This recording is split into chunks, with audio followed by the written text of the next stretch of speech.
Muy buenas tardes a todos nuestros seguidores y seguidoras de la Agencia Boliviana Espacial. Les damos la bienvenida a este último día del ciclo de conferencias relacionados justamente a la teledetección, obviamente con el objetivo de mostrar los trabajos que han realizado nuestros becarios que realizaron sus cursos de maestría en la Universidad de Beiham en China, ¿sí? Recuerden que todos los speakers que tenemos en estas actividades y que hemos tenido, todos ellos han sido beneficiados con la beca gestionada justamente por el Centro Regional de Educación Espacial, en este caso para Asia y Pacífico, y también que obviamente esta institución también se encuentra afiliada a las Naciones Unidas. En este caso, gracias a esas gestiones que nosotros tenemos con este centro regional y gracias también a la participación del gobierno chino, pues hemos obtenido justamente estas plazas, estos cupos para nuestros jóvenes profesionales bolivianos. Y gracias a ello, obviamente, hoy tenemos a profesionales que se han capacitado en la Universidad de Beijing, ¿no? Bien, en este último día de conferencias con relación a este ciclo de conferencias, que esperemos que sea de mucha importancia para todos nuestros seguidores y que obviamente haya sido mucho de su agrado, tenemos justamente a dos nuevos becarios, ¿sí? En esta oportunidad les hago la presentación de uno de nuestros, se podría decir, reciente becario formado en la Universidad de Beiham a nivel de maestría en el área de Remote Sensing and Geographic Information Systems. ¿Sí? Les presento entonces en esta oportunidad al magíster Weimar Fernando Uchani Kisber. Él es ingeniero electrónico de la Universidad Técnica de Oruro. Se ha titulado en el año 2017. ¿Sí? Y gracias justamente a haber participado del concurso de becas que la AVE realiza cada año, ha ganado ese concurso y obviamente ha realizado su curso de maestría en Remote Sensing and Geography Information System en la Universidad de Beihang, en China. Él nos va a presentar justamente su trabajo relacionado justamente a los incendios forestales que ocurrieron justamente en la Chiquitanía. Bueno, les dejo el escenario virtual a Weimar Fernando Uchani. Un saludo, Weimar. ¿Cómo está? Es su micrófono, Weimar. Ya, sí, buenas tardes, Roger, y buenas tardes a todos los presentes. Muy Eh, bien. bueno, feliz de poder compartir lo que he podido hacer durante este último año, ¿no? En mi tesis, y espero que pueda ser de utilidad para todos los espectadores. Muy bien. Dejo el escenario entonces a su cargo, el escenario virtual, y lo escuchamos, Magister Weimar Fernando Uchani. Ok.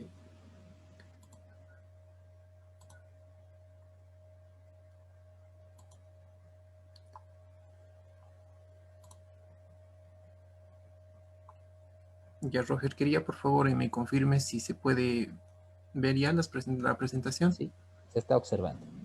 Ya. Bien, antes de iniciar mi exposición quería explicarles quizás un poco el por qué me he animado a presentar este tema, ¿no? El año pasado, bueno, yo asistí al Aerospace Bolivian Conference, donde se había hablado de diferentes temas de importancia, ¿no? En el área espacial. Y uno de estos temas era la plataforma, el procesamiento de imágenes en la plataforma Google Earth Engine. El procesamiento, bueno, en esta plataforma se hace mediante programación, pero es mucho más útil, digamos, ¿no? Que hacer el procesamiento en los softwares tradicionales como ser Envy y demás. Entonces he ahondado un poquito más en esto y bueno, la universidad siempre nos solicita, ¿no? Que presentemos temas que puedan ser de relevancia para nuestro país. Entonces en ese sentido es que me he animado a estudiar un poco más lo que han sido los incendios en la Chiquitanía, ¿no? El año pasado, que ha sido un tema del que se ha hablado mucho. Entonces, básicamente eso es lo que me ha animado a presentar el tema, que titula el análisis de la severidad de incendios en la Chiquitanía, Bolivia 2019, con la plataforma Google Earth Engine. Bueno, esta tesis yo la he presentado, como indicaba Roger, hace unos días, el 11 de agosto precisamente, y bueno, quería compartir un poquito más de esto con ustedes. Bien, el contenido que he preparado para el día de hoy es básicamente el mismo que he presentado en la tesis. Primero les voy a dar una introducción, indicando también la importancia, ¿no?, del estudio de este tema. Después los objetivos planteados, los datos y la metodología que se ha seguido, los resultados que se ha alcanzado y finalmente las conclusiones a las que se ha llegado después de hacer este estudio. Bueno, debemos decir que de acuerdo a la revista The Global Economy, Bolivia ocupa el 15º lugar entre los países con mayor área forestal y está por detrás de países muy grandes, ¿no?, como ser, por ejemplo, Rusia, Brasil, la Unión Europea como tal, Canadá o Estados Unidos. Entonces, es de suma importancia, ¿no?, para Bolivia el área forestal. Tenemos también dentro del área forestal el bosque chiquitano, que es uno de los bosques que tenemos en Bolivia. Y este bosque chiquitano es considerado un bien público, no solamente para Bolivia, sino también para todo el mundo, porque es una de las últimas regiones de bosques secos tropicales en el mundo. Entonces ahí radica, ¿no?, ya la importancia misma del bosque chiquitano. Ahora, en este bosque existe recurrencia de fuegos, no cada año, digamos, pero sí el último año hemos estado más pendientes de lo que estaba ocurriendo, ¿no?, en estos sectores. Y bueno, de esa manera es que investigando un poco más, yo por lo menos he podido notar que siempre hay fuegos, ¿no?, pero la mayoría de las veces son fuegos controlados o en menores extensiones. Sin embargo, el año pasado, debido al decreto que se ha promulgado por parte del anterior gobierno, se ha empezado a limpiar, digamos, más áreas, ¿no?, con fines de agricultura. Esto es lo que ha provocado que se genere seguramente un descontrol en el fuego. Ya más adelante vamos a estudiar un poco más esto, pero ahí radica, ¿no?, la importancia de estudiar el bosque chiquitano, por la importancia cultural, por la diversidad tanto en flora como en fauna que presenta. Y bueno, ahí es que se decide, ¿no?, estudiar la severidad de incendio para llevar a cabo futuras acciones.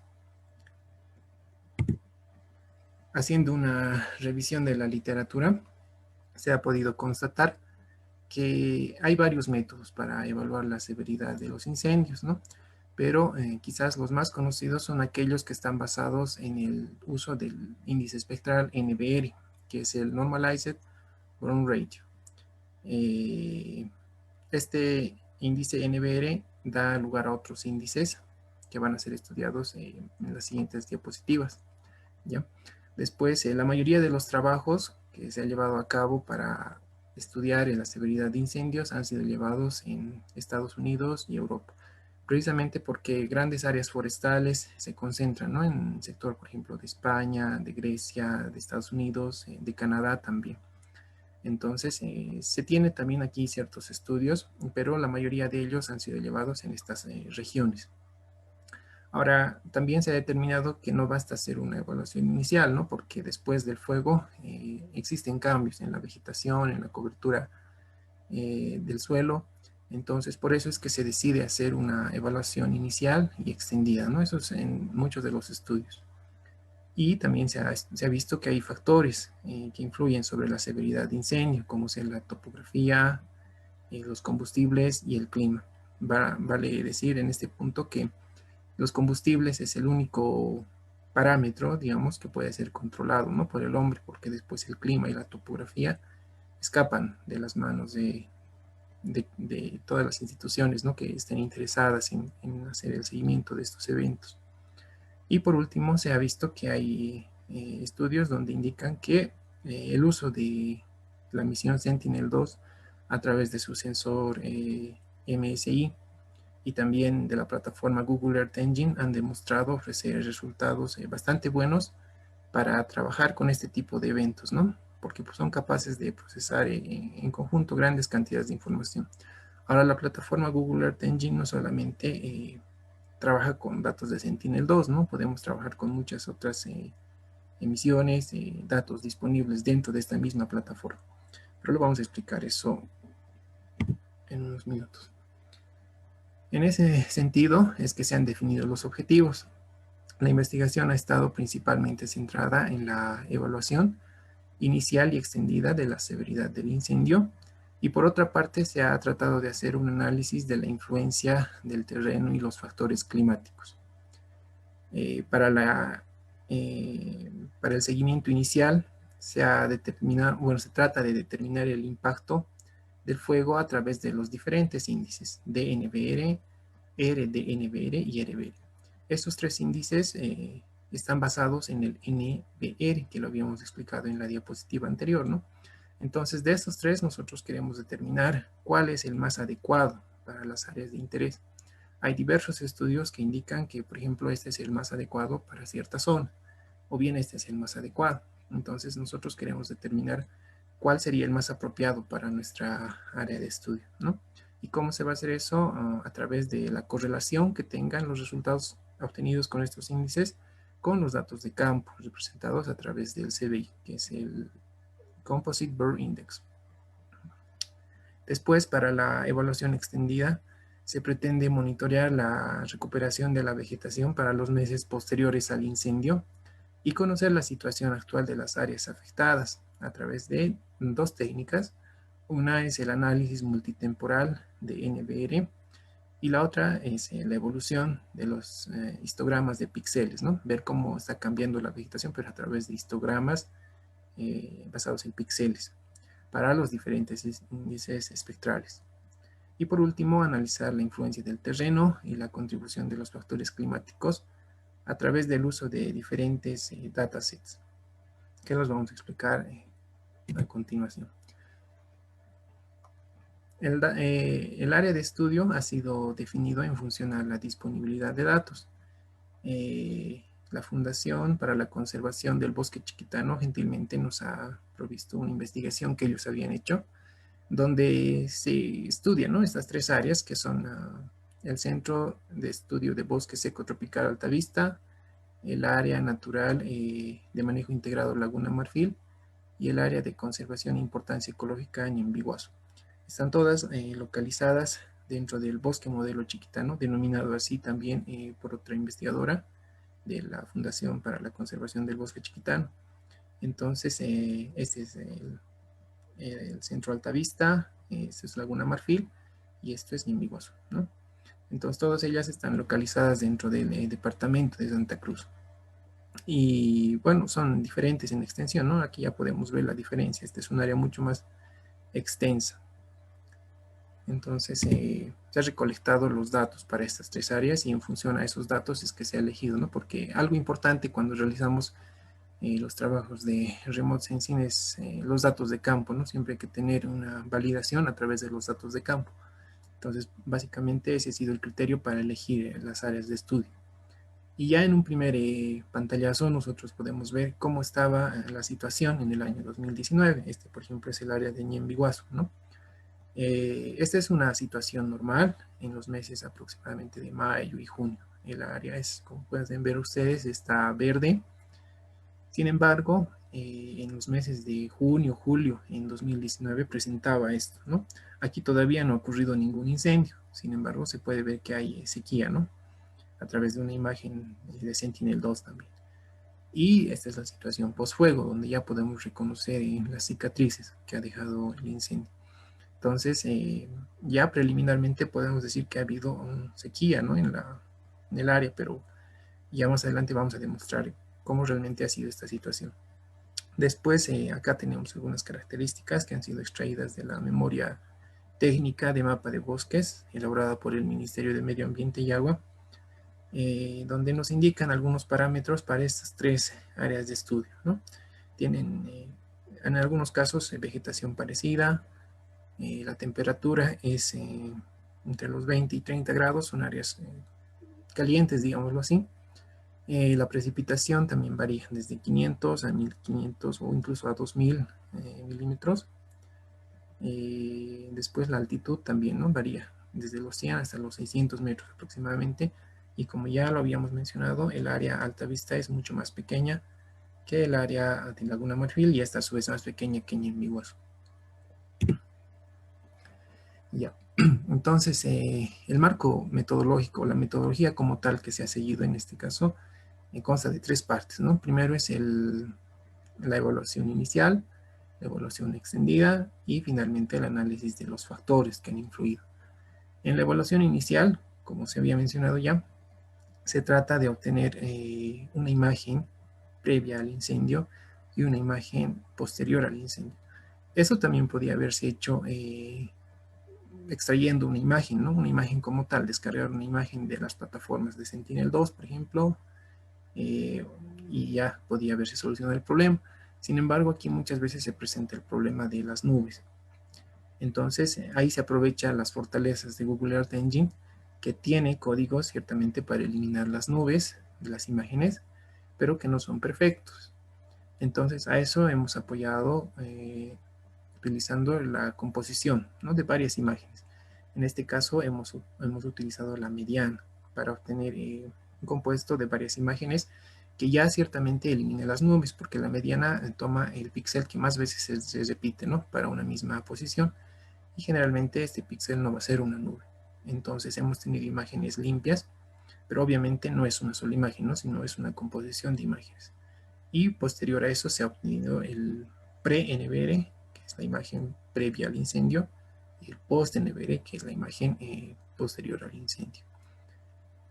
A partir de los thresholds o umbrales definidos por las investigaciones, se ha clasificado las imágenes y después se ha hecho una correlación con el índice SBI, que es los datos en campo, ¿no? Dicho de otra manera.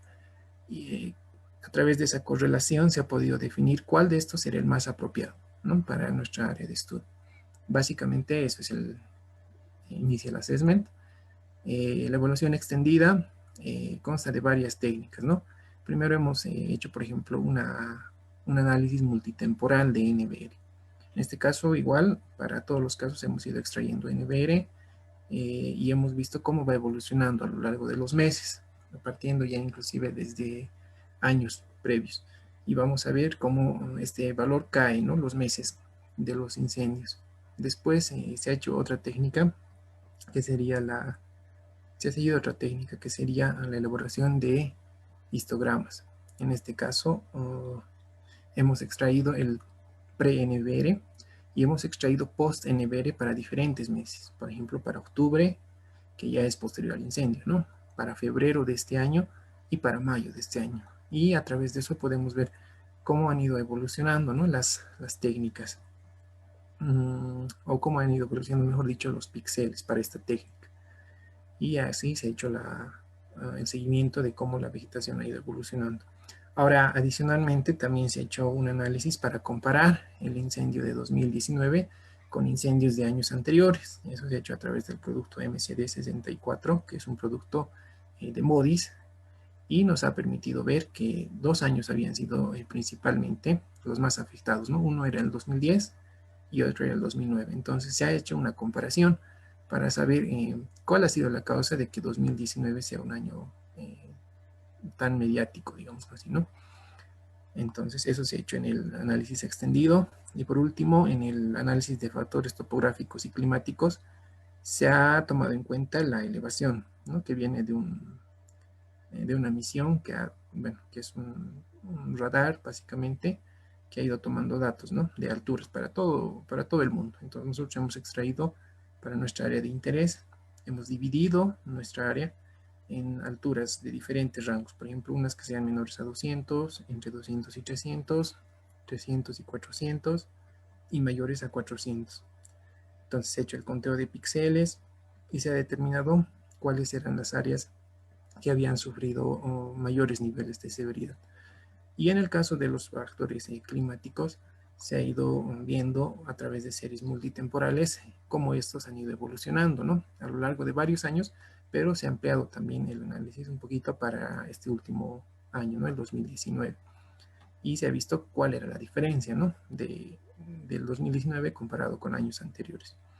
Todo este análisis finalmente sirve ¿para qué? Para generar información para la toma de decisiones, ¿no? Futuras, para saber en qué áreas se puede mejorar y qué factores también se pueden mejorar para no sufrir este tipo de incendios en el futuro. Ese era el propósito básico o propósito último, ¿no? De esta investigación. Ya, entonces, como habíamos mencionado, los datasets que han sido utilizados es Sentinel-2 a través del instrumento del sensor MSI. Se ha utilizado en dos niveles, el nivel 2A para la evaluación inicial y el nivel 1C para la evaluación extendida, ¿no? El nivel 2A se corresponde con el fondo de la atmósfera o bottom, y el nivel 1C, tope de la atmósfera o top of atmosphere. De estos, en ambos casos se ha utilizado en las bandas 8 y 12, ¿no? Que son las que corresponden al infrarrojo cercano y al infrarrojo de onda corta para el cálculo de índices espectrales. El NBR, ahora vamos a ver su ecuación, está basado en estas 12 bandas, en estas 12 longitudes de onda. Después he utilizado el MCD64, que lo habíamos mencionado ya, es un producto de MODIS, y bueno, a través de este se ha determinado las áreas quemadas para cada año y se ha ido haciendo comparaciones, ¿no? Con gestiones anteriores. Se ha utilizado el SRTM, que es un modelo de elevación digital para el análisis de la elevación, y para el análisis de los factores climáticos se han utilizado diferentes datasets, como es el GPM, que es el Global Precipitation Measurement, el NASA USDA, Global Soil Moisture Data, para el análisis de humedad en el suelo, y el TerraClimate, ¿no? Que han sido datasets que están disponibles en la plataforma Google Earth Engine, y bueno, se puede hacer con cierta facilidad, digámoslo así, sus análisis multitemporales. Y ya. Ya, ahora hablemos un poquito más del NBR antes de pasar ya a los resultados. El NBR es muy parecido al NDVI, para quienes estén más familiarizados. Es un índice normalizado, ¿no? Que toma en cuenta las reflexiones en el infrarrojo cercano y en el infrarrojo de onda corta. La respuesta de la vegetación se la puede ver a través de este gráfico. Una vegetación sana presenta una alta reflectancia en la zona del infrarrojo cercano y una baja reflectancia en el infrarrojo de onda corta, mientras que lo contrario ocurre para una vegetación quemada. Presenta una baja reflectancia en el infrarrojo cercano y una alta reflectancia en el infrarrojo de onda corta. Entonces, básicamente esas diferencias son las que nos permiten, ¿no? Diferenciar entre áreas quemadas y entre áreas que están saludables o sin quemar. Eso ha sido desarrollado por Hay, ¿no? Después, el mismo Hay establece que se puede hacer una diferenciación de compuestos NBR, prefuego y posfuego. Entonces, esto ya toma en cuenta el mismo NBR, pero para dos momentos, ¿no? Para el prefuego y posfuego. Sin embargo, vamos a ver más adelante, este presenta algunas fallas que pretenden ser mejoradas a través del RDNBR y el RBR, que son básicamente cuando el NBR prefuego tiene valores bajos. Entonces, este RDNBR pretende eliminar la diferencia, la dependencia con los valores prefuego. Sin embargo, aquí introduce un poco de dificultad matemática, ¿no? Por la raíz y por la división entre cero. Entonces, cuando tengamos en valores NBR cercanos a cero, este valor puede tomar valores muy altos, ¿no? La división entre cero nos genera valores muy altos. Entonces, es una dificultad que luego pretende ser solucionada a través del RBR. El NBR varía entre 1 y menos 1. Entonces, en este caso, lo que pretende el RBR generado o desarrollado por Parkes es que en el peor de los casos, este va a tener un valor de menos 1, ¿no? Pero a ese menos 1, si se toma el 1.001, se garantiza que sea un valor positivo y que no sea 0. Entonces, básicamente esos son los criterios que se han tomado en cuenta para generar estos índices, ¿no? Y bueno, para cada uno de ellos, en sus diferentes estudios se han ido calculando los umbrales para clasificar, por ejemplo, entre categoría sin quemar y baja severidad, entre baja y moderada, y entre moderada y alta. Entonces, todos estos índices se han ido evaluando, y a través de su correlación con el CBI es que, bueno, se va a determinar en cuál de estos es el más apropiado para nuestra área de estudio. Bueno, el CBI o Composite Burn Index es, dicho de otra manera, los datos, ¿no?, en terreno. Y estos datos han sido conectados por la Fundación para la Conservación del Bosque Chiquitano. Se han establecido en total 39 parcelas, y la evaluación que se hace es por estratos, ¿no? Se va evaluando desde los estratos más cercanos al suelo, los substratos, las hierbas, los arbustos altos, los árboles intermedios y los árboles grandes.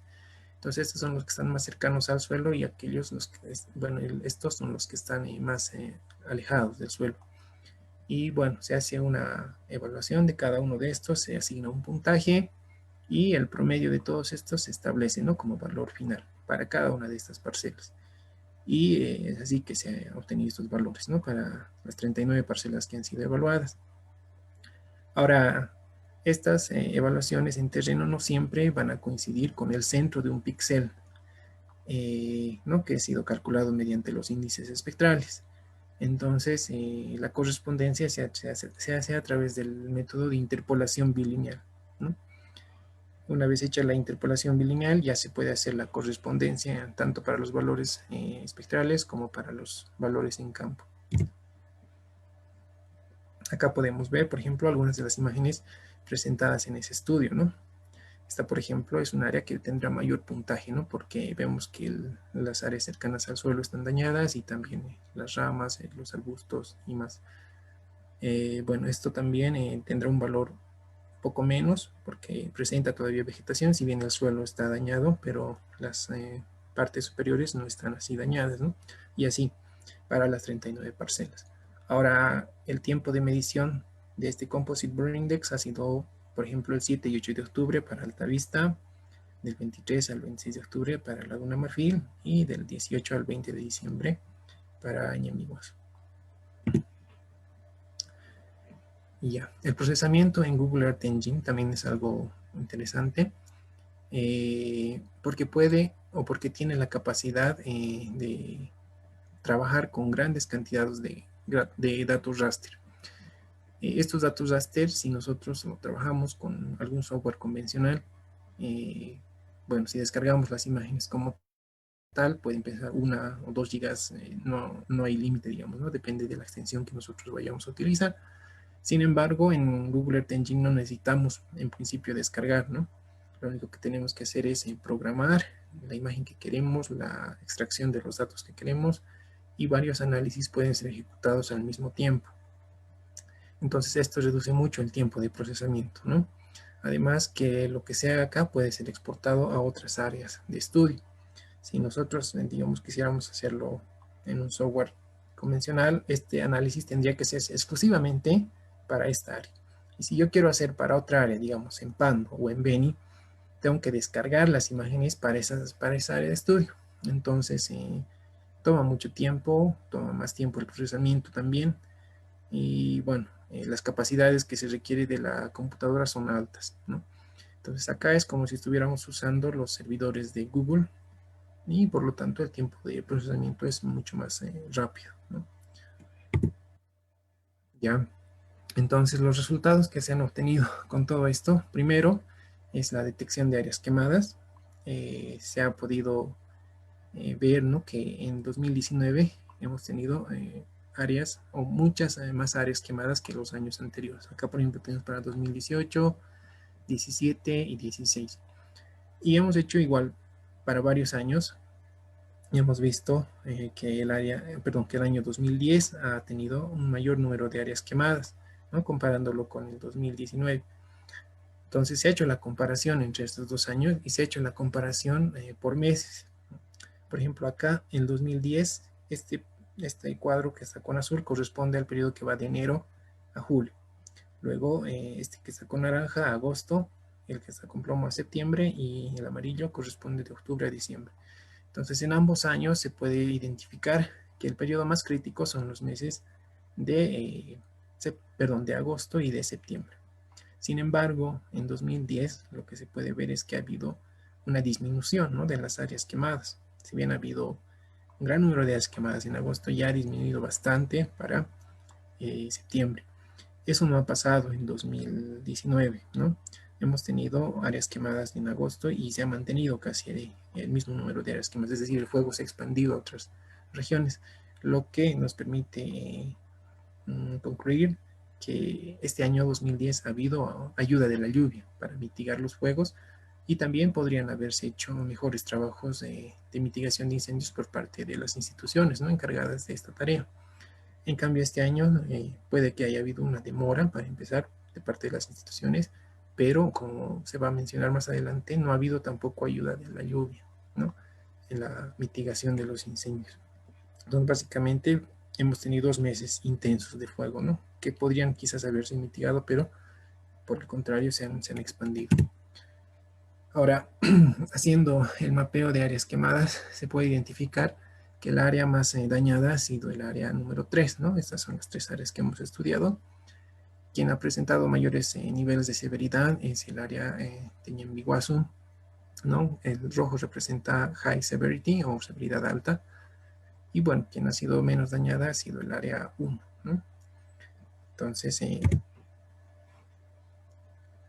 a través de evaluar todas las imágenes anteriores, se ha podido establecer que los resultados presentados con el RDNBR, que sería la segunda fila, ¿no? Esta fila corresponde al RDNBR, está al DNBR y está al RBR.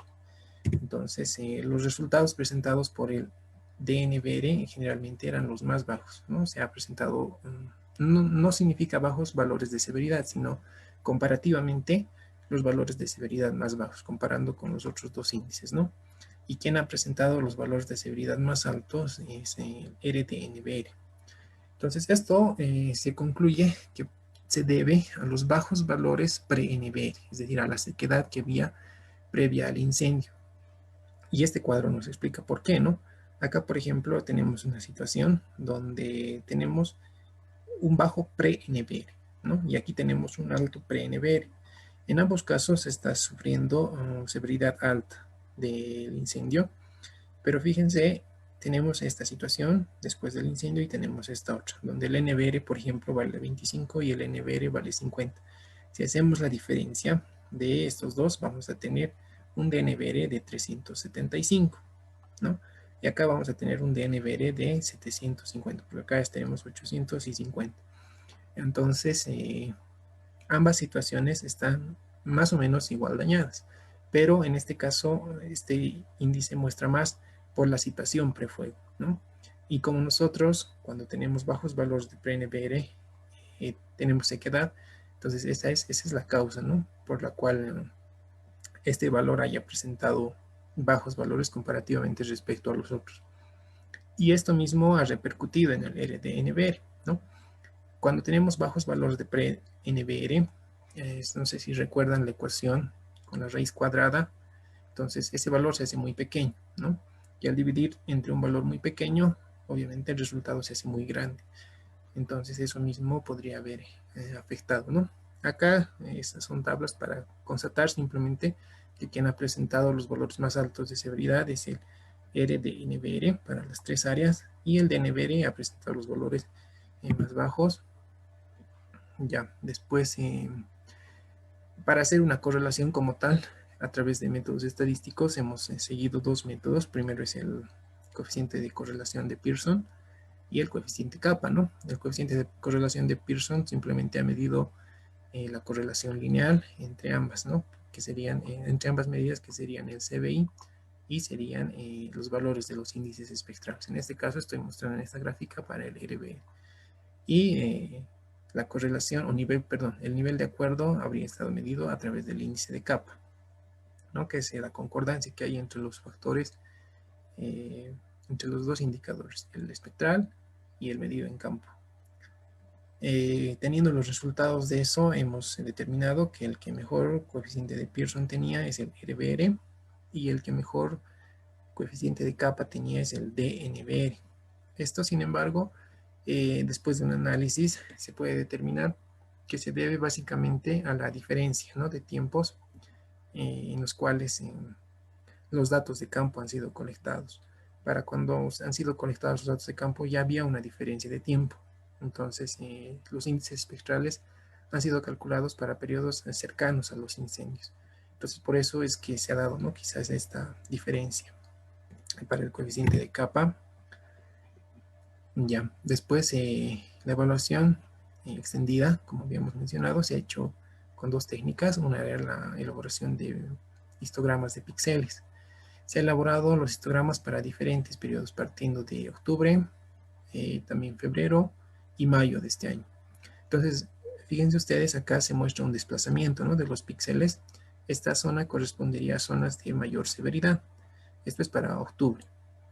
Y para febrero ya hay un desplazamiento significativo, ¿no?, a zonas de menor severidad, y más o menos a mayo se mantiene en ese mismo nivel. Estas son las gráficas, ¿no? Por ejemplo, esta corresponde, digamos, a esta segunda a esta y esta tercera a esta. Entonces, el mayor desplazamiento de píxeles se ha dado en el periodo de octubre a febrero.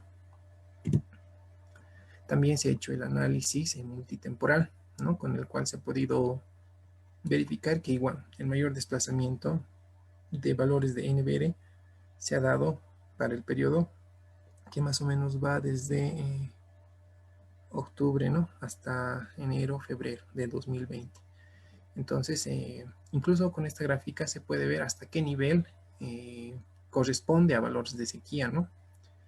Fíjense, este es para el área 3, por si acaso, es Ñembihuazú. En los años anteriores no había incendios, ¿no? O había incendios muy pobres. Entonces, hasta el nivel aproximadamente entre 0,2 y 0,4, que sería 0,3, se puede considerar que es el efecto de la sequía, ¿no? Siempre hay un pico negativo en la estación seca, en la temporada seca, que va desde agosto hasta septiembre.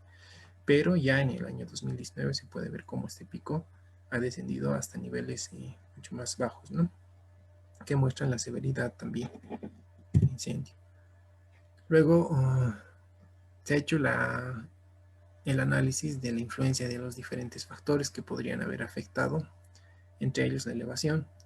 Y bueno, como conclusión se ha tenido que áreas con mayor elevación presentan niveles de severidad mayores. En este caso lo que se ha hecho es a través de capas de vectores, se ha ido dividiendo, ¿no?, la imagen en diferentes partes, digamos, correspondientes a las alturas de menores a 200, 200 a 300, 300 a 400 y mayores a 400. Y para cada una de estas divisiones se ha ido analizando el nivel de severidad sufrido.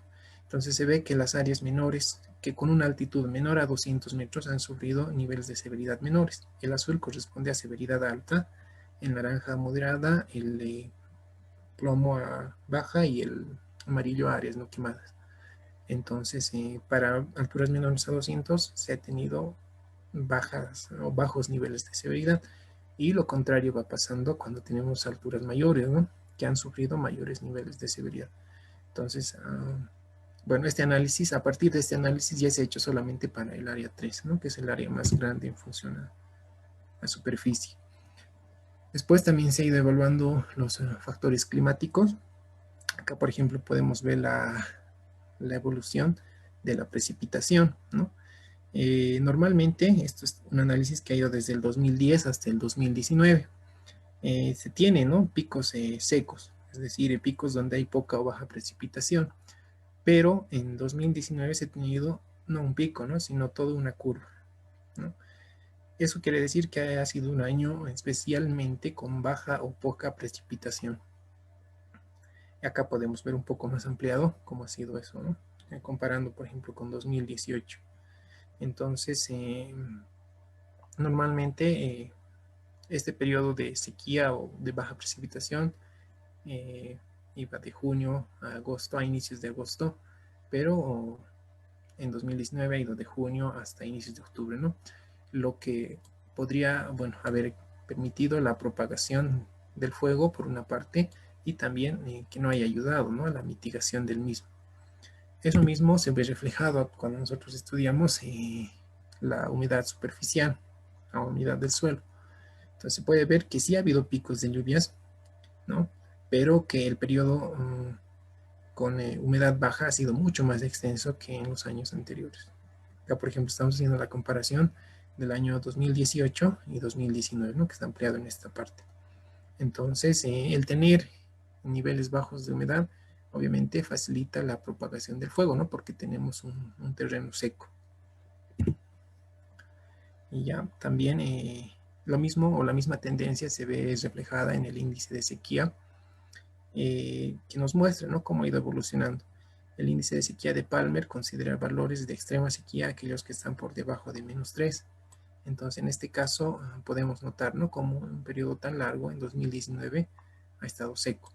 Y esto, obviamente, facilita la generación de combustible, ¿no?, para la propagación del fuego. Es decir, que las cortezas de los árboles van gradualmente secándose, y si el fuego alcanza, entonces es fácil, ¿no?, que puedan empezar a arder y propagar el fuego. También se ha hecho un análisis de la temperatura, y en este caso, bueno, se ve un aumento. Como esta es una evaluación mensual, sí se ve un aumento, ¿no?, pero no un aumento significativo, ¿no? La tendencia marca esta curva, ¿no?, para la serie de tiempo de temperatura máxima, y esta para temperatura mínima. Entonces no se perciben grandes cambios, por lo que esencialmente la falta de precipitación es la que más ha contribuido, ¿no?, a la severidad del incendio que ha sucedido en 2019. Bueno, dicho todo lo anterior, se puede llegar a algunas conclusiones. Primero, que el EREBER es el método más apropiado al momento de representar la severidad de incendio, ¿no?, de acuerdo a los resultados obtenidos. Sin embargo, sabemos que, bueno, los datos de campo han sido quizás pocas muestras. Sería ideal que se pueda tener más muestras, no solamente para tener una mejor relación entre los datos espectrales y los datos de campo, sino también para ajustar mejor los umbrales de clasificación, ¿no? Estos estudios de los que hemos utilizado los thresholds han sido, por ejemplo, para Estados Unidos o para España, pero consideran diferentes tipos de vegetación. Es por eso que se los ha utilizado, pero valdría la pena, ¿no?, considerando la importancia del bosque chiquitano, elaborar los propios thresholds para futuras investigaciones. Después, a través del uso del producto MCD64, se puede ver que Ñemby-Guazú no era un área de fuego frecuente, ¿no? Entonces, lo que podría haber pasado es que en 2019 se ha generado el fuego en asentamientos cercanos, y debido a la sequía que ha habido ese año, a los bajos niveles de precipitación, se ha ido acumulando el combustible. De tal manera que, como, bueno, Ñemby-Guazú es un área altamente o densamente, es una zona forestal densa, se ha acumulado el combustible y ha empezado a arder, ¿no?, debido a eso mismo, a esa sequía misma. Luego, otra de las conclusiones es que zonas con mayor elevación han sufrido mayores niveles de severidad. Además, como se había mencionado ya, la baja precipitación ha significado la disminución del contenido de la humedad de suelo, el aumento de los niveles de sequía, y por lo tanto se han mejorado las condiciones para la propagación. A su vez, esto ha derivado en que no hubo ayuda de la naturaleza, ¿no?, de las lluvias, para las tareas de mitigación. Entonces es por eso, ¿no?, que seguramente se ha recurrido a técnicas o ayuda internacional, ¿no?, como el supertanker y demás, pero que no es lo mismo, ¿no?, que tener la precipitación como tal en un área extensa. Después tenemos que la temporada de lluvias, que va desde octubre hasta febrero, ha jugado un rol muy importante en la recuperación de la cubierta vegetal, ¿no? Eso nos muestra el análisis extendido. Y ha habido un mayor desplazamiento de píxeles en el periodo que va desde octubre hasta febrero.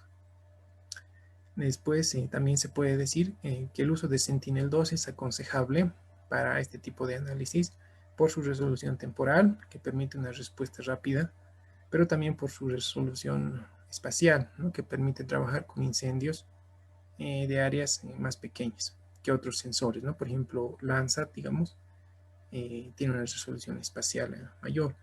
Entonces ahí está la diferencia y la importancia de poder utilizar este Sentinel-2 o el sensor MSI de Sentinel-2.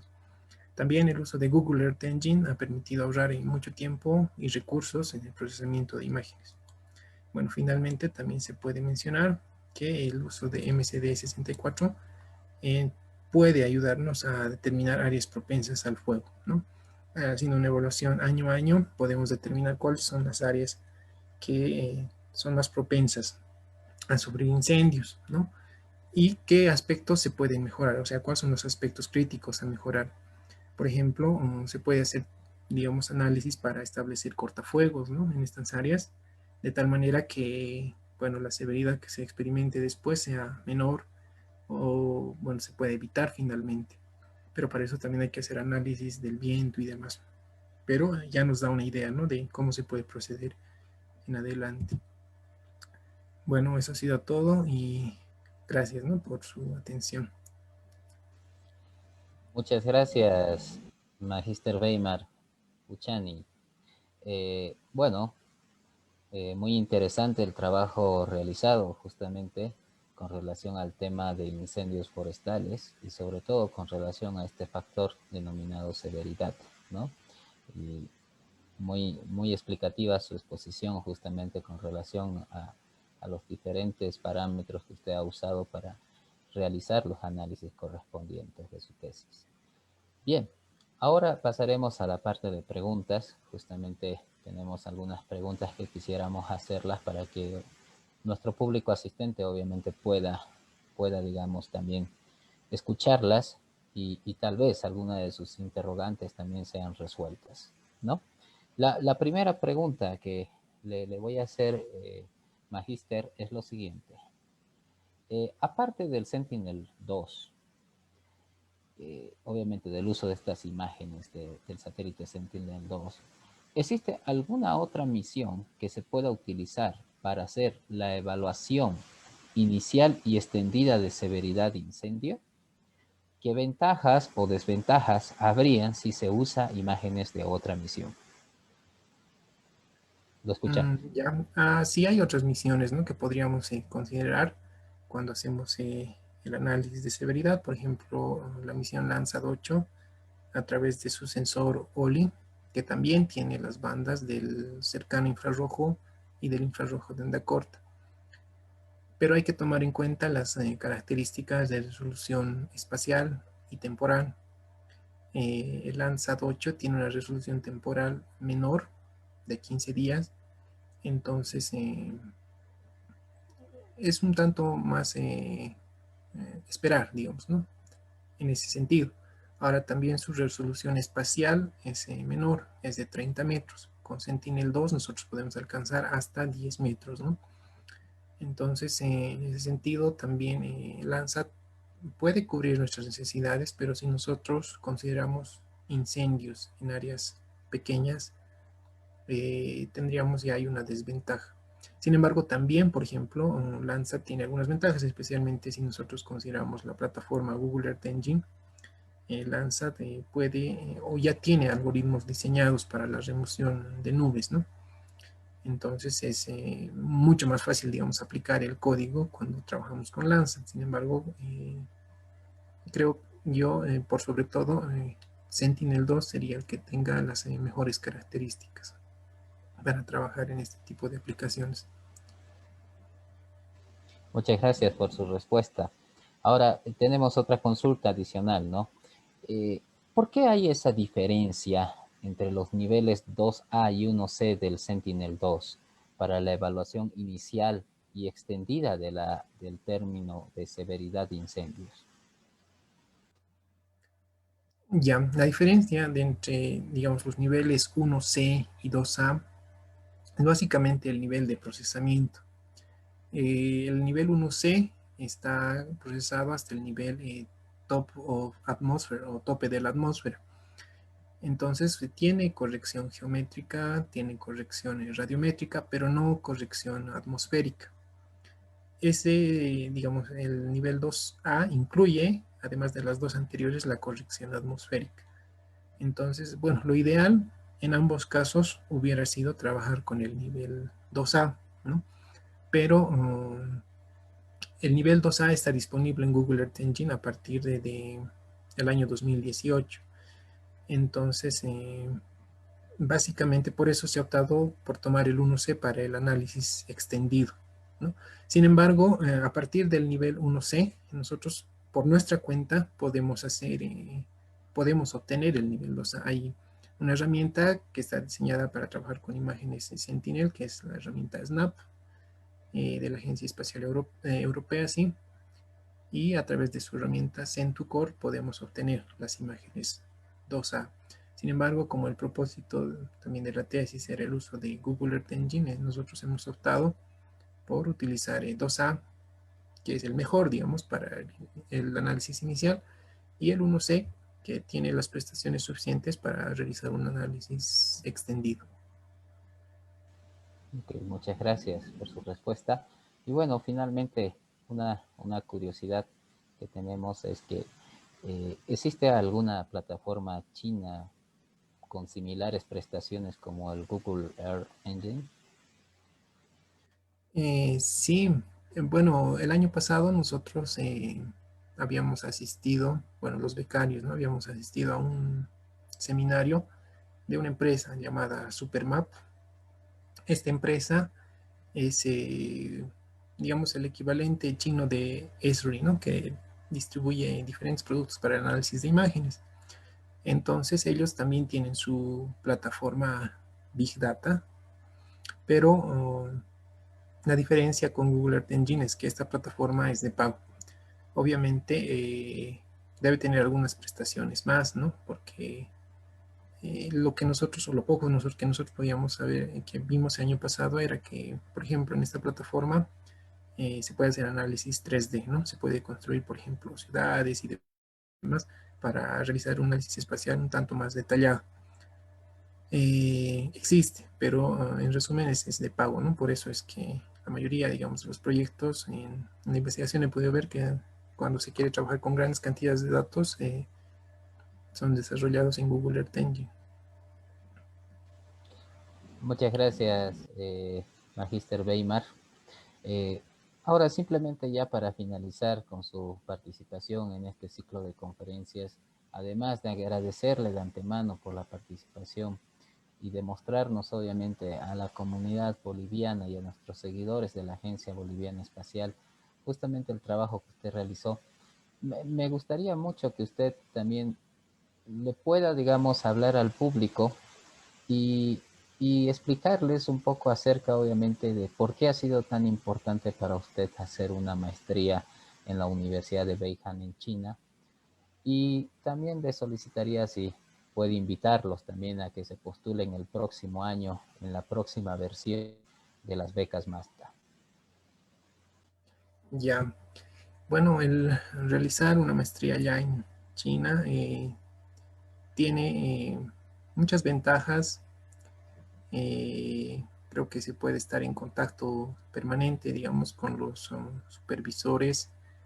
Entonces, eso facilita bastante el trabajo, ¿no? Eh, También la experiencia misma que uno vive en China le permite conocer, ¿no? Hacer networking con muchas personas, eh, tanto estudiantes como profesores. Entonces se tiene esas ventajas, ¿no? Quizás algunas desventajas cuando nosotros pensamos en China, puede ser que la cultura, ¿no? Es un tanto diferente, pero creo que es algo que se puede superar, ¿no? Es algo eh, que puede tomar unos días dependiendo de la persona, pero al final creo que uno se acomoda, ¿no? Y él termina disfrutando, creo yo, la experiencia. A mí personalmente me ha gustado compartir mucho con los profesores allá.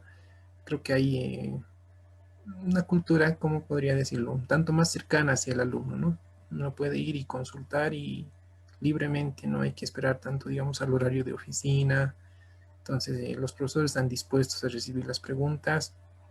Y bueno, creo que en el área donde mayores ventajas o facilidades se tiene es en el área de microsatellite, por los laboratorios que hay, ¿no? Porque la universidad es un área, perdón, está especializada en el área de ciencias espaciales, entonces tiene varios laboratorios para el área de microsatellite desarrollados por docentes y estudiantes.